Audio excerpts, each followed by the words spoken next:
Hey everyone, happy February and welcome to More Layers. I'm Seth Mariano.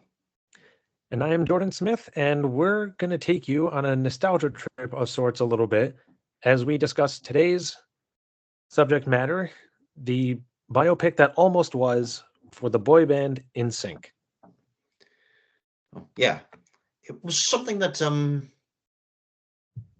I guess I don't know if I came across this article before or after. I think it might have been before or just the other day. In fact, we actually were at a restaurant and they were playing one of NSYNC's songs like over the speaker thing. So purely coincidental, you could say, but Oh, yeah.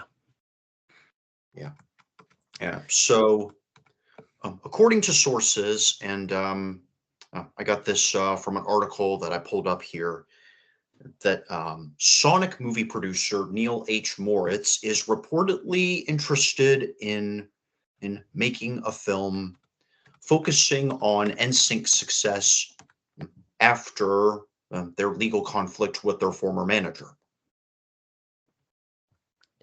See, that definitely is interesting to me because most of the biopics that I'm aware of, I feel like they would mostly cover the life of the band in general and not just from a certain point. But I haven't seen most of them. But I feel like doing a biopic, you could explore how did these band members meet? How did they start writing their songs? What type of genre were they going for? But this is definitely an interesting little twist because they did go through some legal issues. In fact, from what I understand, there was another film, documentary, biopic type of thing going over the legal issues they went through with their previous manager. Yeah, and from what the article says, the band does seem at least a little bit interested or open to the idea, considering the commercial success of recent biopics like A Complete Unknown, which is a Bob Dylan biopic, and the Queen biopic Bohemian Rhapsody. I don't know if you've watched either of those. I remember when Bohemian Rhapsody came out, a lot of people were talking about it, and I did intend on going to see it. I just never got around to it. No. I mean, But I mean, it is they fine. all, It is at least a little bit informative. I was interested because my brother and I had heard a little bit of their music, and I didn't know much of the story, so I wanted to see it, and it was okay. all right, fair enough. And of course, they have, I don't know if this is technically a biopic or not, but they made a movie about Elvis not too long ago. Right, saw that And one. yep, I don't think I did, but I do want to at some point. And they've done one for the King of Rock and Roll, and now they're doing one for the King of Pop, Michael Jackson. Yeah, which I've talked about before. I'm Yep. interested in seeing that one. There has not yet been a trailer for it. I looked and there isn't one yet, but it's not supposed to come out till October, so might be a while. Well, trying to think. Obviously, all different movies will have different timelines, but if I go by the timeline of trailers for movies like Sonic 2 or 3, and especially since the director, or not the director, but the producer of those films now wants to make this in sync one, I would say if there's going to be a trailer, it's probably going to come out in the next month, maybe two. But do you know if this biopic is going to cover Michael Jackson's life in general, like when the Jackson 5 was a thing, or is it going to start at a certain point in his life? And I feel like there is not that much clear information out there quite yet from what I have seen, but I know there. I suppose if you wanted to focus on maybe a specific era and kind of put it in the perspective of like of like the bigger picture with Michael's personal and legal problems or something, that would that would probably be a pretty good, compelling story. Yeah, I would definitely say so because whether it was caused by him or not, he definitely had some issues over the course of his life. Some had to do with family, others had to do with his career, sometimes both. And then, of course, he met a tragic end, which speculation has led to people believing that it wasn't necessarily his fault that he died, but some people are believing it's the medical doctor or somebody that was giving him something that ended up killing him. But I don't know the facts myself, so I don't know. Yeah, I believe his physician was, to some degree, convicted of manslaughter afterwards, and so there is some belief that he may have at least been a contributor to what happened Okay. by mistake or something. But Yeah, I remember shortly after that happened because I was at a friend's house watching the funeral because they had it on in the background, and the venue was huge. yeah, it was the Staples Center, which is uh, which is where let's say I think the Grammys are being held every year. I think there was maybe a year or two in between they did it at Radio City in New York, but I think most of the time they did it at the Staples in LA. And the Grammys just happened, didn't they? I Yeah, a couple days ago.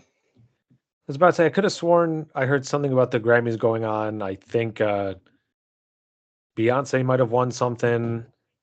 Sabrina Carpenter won a couple or so. Yep. I think Um, Taylor Swift did too, but I could be wrong.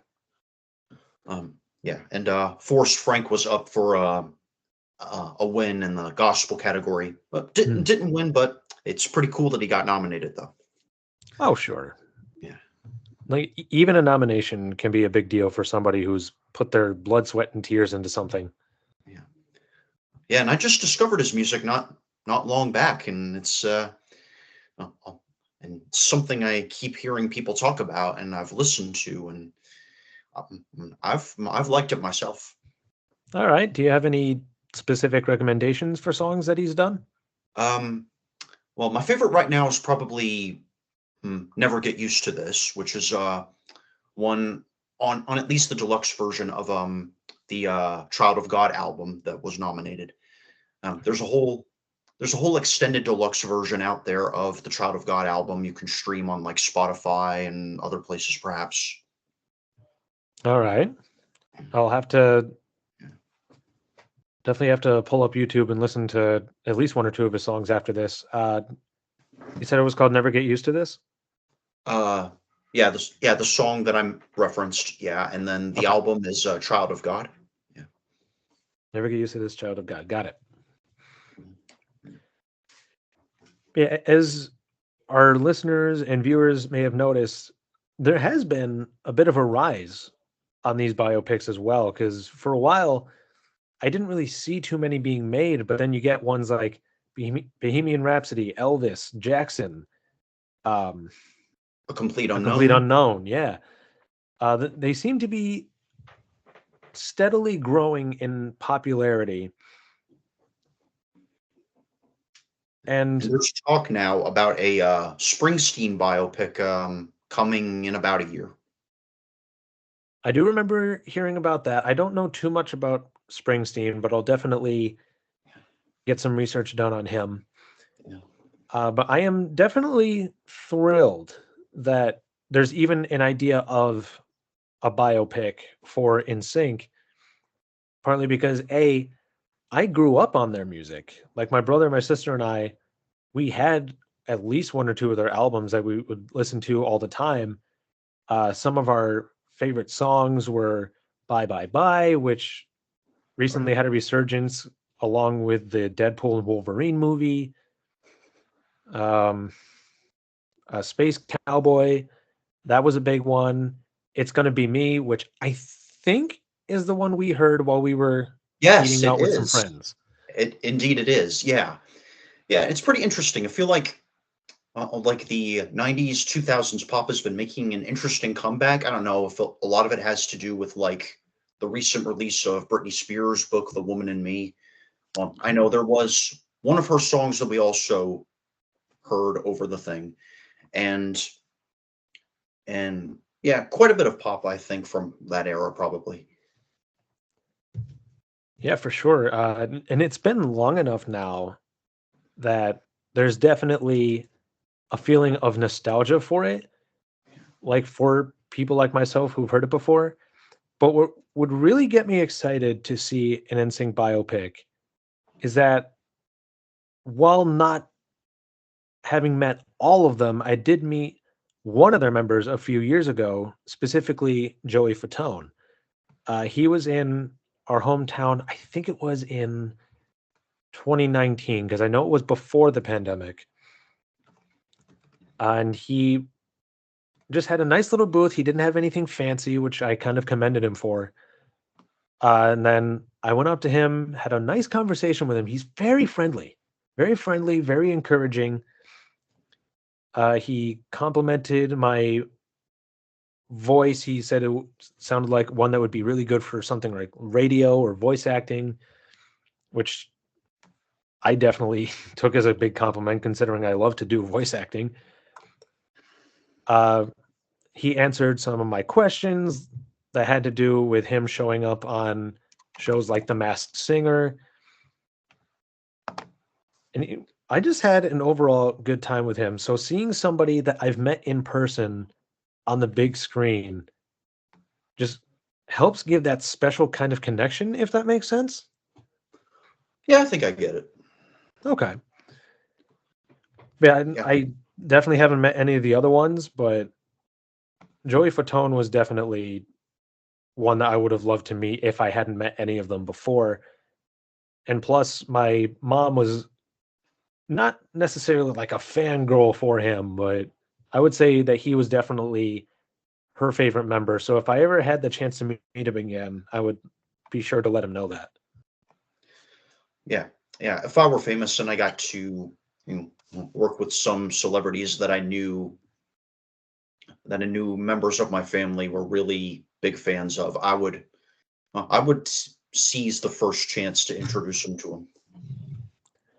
Oh yeah, and I mean, hey, with you kind of dabbling in the voice acting industry now, working Yeah, with my voice acting coach, yeah, that could happen eventually.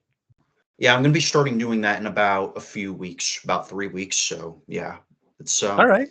that'll be an interesting change of pace for me. I'm looking forward to that, definitely. Oh yeah, and my voice acting, or I could say our voice acting coach now, Chad is his name. Uh, he's been a wonderful guy to work with. He's a lot of fun. He, like Joey Fatone, is very encouraging. He looks for your strengths and really brings them out of you. If there's something to improve on, he'll exude some of the greatest levels of patience I've ever seen.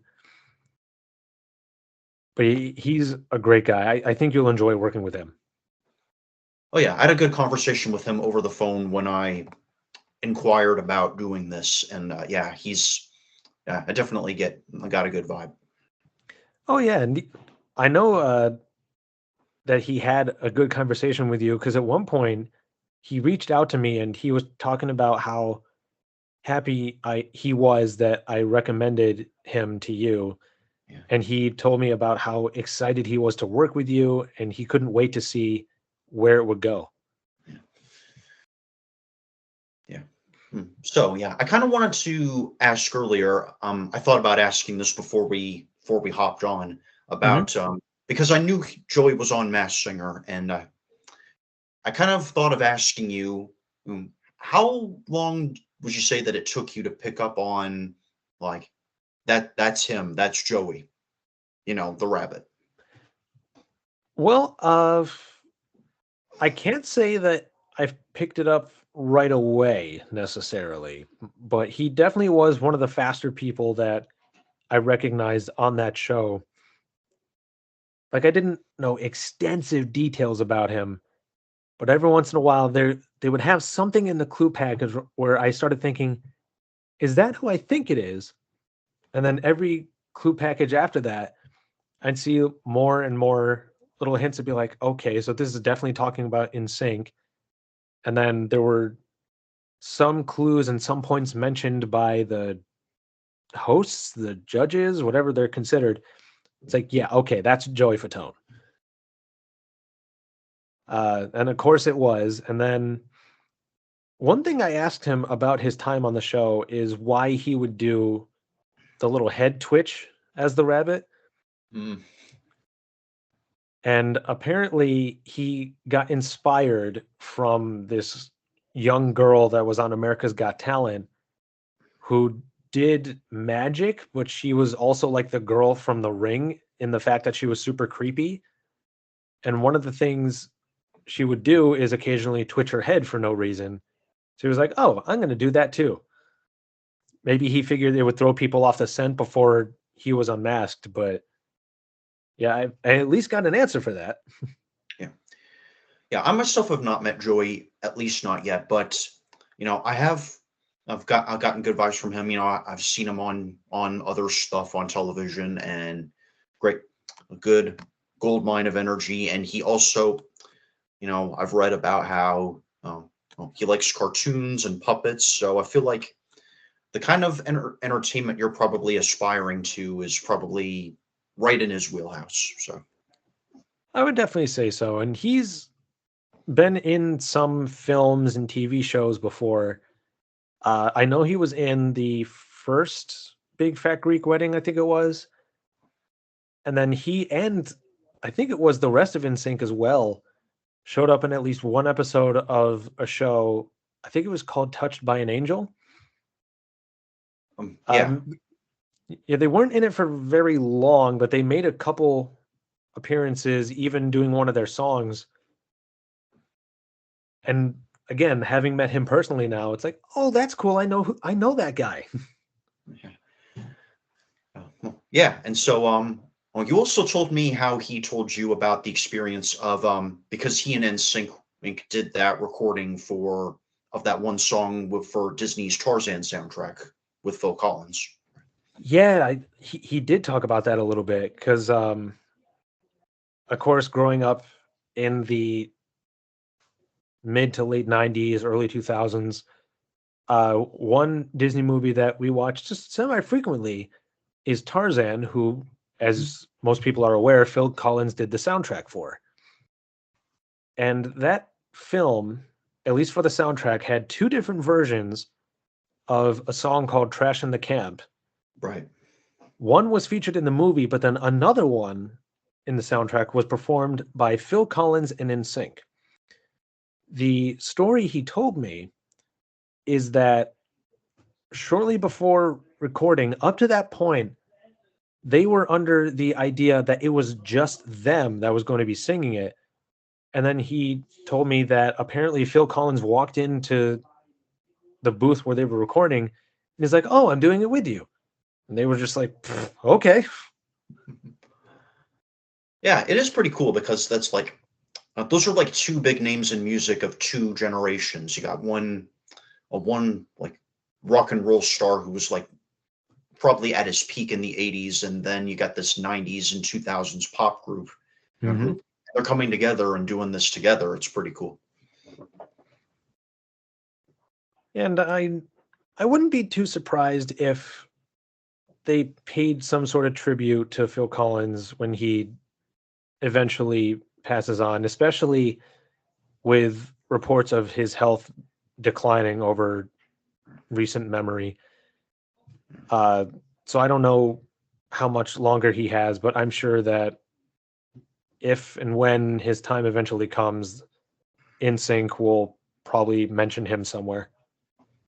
Yeah, yeah, yeah. It's definitely kind of thinking back to I think when you and I were really young, it was that kind of music. NSYNC, Backstreet Boys, Britney Spears was like the thing to play, and Oh, for sure. yeah, it was everywhere. The music videos on television. I saw a couple of the NSYNC and Backstreet videos like on the internet back in the day, and and music probably popped up like almost randomly, pretty much everywhere, and it's interestingly making a resurgence now. which I guess because of the nostalgia, I'm really excited for because that type of music can be quite underrated in my eyes. Like, there's still some boy bands around now that are still putting stuff out, like the Jonas Brothers. They reunited and they're making more stuff. BTS. Yep, for sure. From what I understand, though, it doesn't sound like NSYNC is completely done per se, especially after the Trolls movies came out. I think they had a new song for that. Um, but it definitely sounds like they have interest in some type of reunion or some type of tour, because reading the article that you sent me, it looked like they would be into doing some sort of biopic if there could also possibly be a tour or something attached to get people excited for it, something like that. But if NSYNC got back together and semi frequently released some new music, I'd be thrilled. Yeah. Yeah, some people probably feel the same way about DC Talk, which was the group that consisted of Kevin Max, Toby Mac, and Michael Tate that went on an indefinite hiatus, like at the toward the end of the '90s, and they recently had their reunion cruise, and they really haven't done as much together. But there's no telling whether or not that's going to change anytime sooner or later. But if it does, I think it'd be pretty cool, though. Oh, sure. And oftentimes, what happens with boy bands, from what I've seen, is when they initially, for the lack of a better word, separate, they will individually go on and do their own thing. A lot of people know Justin Timberlake from NSYNC. He went on to kind of do a solo career. He did some producing, some acting. Uh, I don't know if he personally has said whether or not he wants to do a reunion or a biopic or anything like that. But from what it appears, I guess since they're not technically a group right now, they would have to get the okay to do a biopic from each of them. Otherwise, apparently, a lot of things would have to be fictionalized. Oh yeah, definitely. So if they do end up doing this biopic and possibly end up bringing NSYNC back together, they still have a lot of hoops to jump through, but I honestly do think it could be worth it. Yeah. Yeah, if they can't get everybody on board, I suppose they could. Yeah. Well, with a serious biopic, I think they could maybe at least do something kind of like Weird Al did and Jerry Seinfeld did with Pop Tarts, like like with Weird the Al Yankovic story and Unfrosted, both of which I've seen, which are kind of um loosely and obviously comedic takes on the true stories. But yeah, just a thought. Yeah, and if they end up doing a biopic of NSYNC, that could possibly open the door for other bands like them, like the Backstreet Boys or New Kids on the Block. Sure. This could be the start of something big. Obviously, if they don't do it, nothing lost, but this could be a kind of resurgence for that type of music if they end up going through with this, I think. Yeah. Well, either way, it seems like it's back on the rise. It's hot. I mean, I mentioned before, or there was an old Britney hit that played in the restaurant we were in, the Mhm. NSYNC hit as well, same night, same time. And yeah, I mean, even before that, even I was seeing mm, Britney hits, old Britney hits popping up in a couple of restaurants that I think myself and you and maybe some other friends have been at. So yeah, it's making a comeback more or less. It definitely sounds like it, and I'm honestly all for it. That could be just nostalgia talking, but I enjoyed that kind of music, and Mm, Britney seems to be in a better position in life now, so that's something worth talking about. Um, yeah, maybe they could even do a biopic of her, especially dealing with the issues she had with her father, I guess.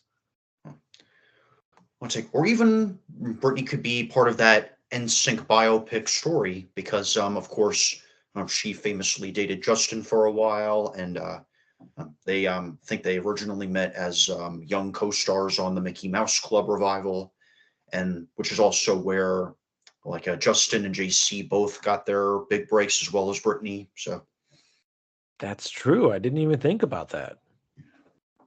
yeah,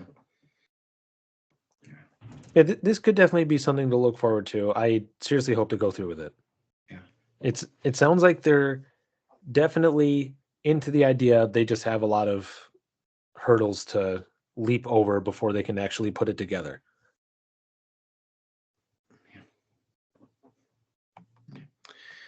yeah. Well, I think that's going to do it for now. You guys feel free to tell us what you think about the possibility of an NSYNC biopic, your thoughts on that era and style and whatever of music, and you know, converse with us on my Instagram, Seth_Mariano_AU, as well as our YouTube. You can also stream our full series on Spotify, and say what you've got to say. Yeah, and if you grew up with NSYNC, what's your favorite album? What's your favorite song? Have you met any of the members before? Which ones would you want to meet? And if you have other ideas for biopics on different musicians or people in different careers, let us know who you would like to see get a biopic. All right. Until next time, everybody, take care. So long, everyone.